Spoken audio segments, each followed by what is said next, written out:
3 বছর অতিক্রান্ত হতে চলু রাজ্যের এডিসি ভিলেজ নির্বাচন নিয়ে রাজ্য নির্বাচন কমিশন কিংবা রাজ্য প্রশাসন সম্পূর্ণভাবে নীরবতা অবলম্বন করে চলছে। বিজেপি দলের রাজনৈতিক এজেন্ডাই হলো সবকা সাথ, সবকা বিকাশ, সবকা বিশ্বাস অর্জন।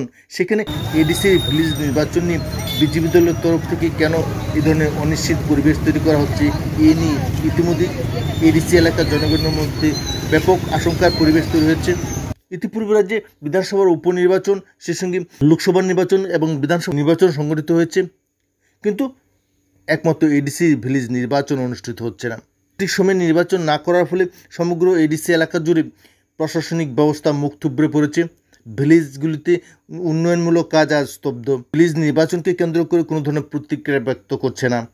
সেই সঙ্গে তীব্রমাত্রার দল যারা এডিসির বর্তমান শাসক দল, সেই দলও আজ এডিসি ভিলেজ নির্বাচন নিয়ে কোনো ধরনের উৎসাহ দেখাচ্ছেন না। কিন্তু কেন? এর পেছনে কী কারণ রয়েছে?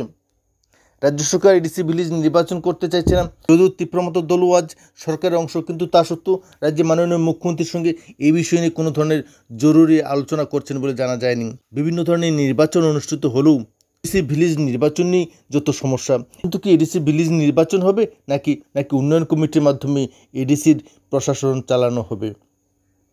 এই প্রশ্ন আজ 14 লক্ষ ত্রিপ্রাসার, এই প্রশ্ন আজ সাধারণ মানুষের।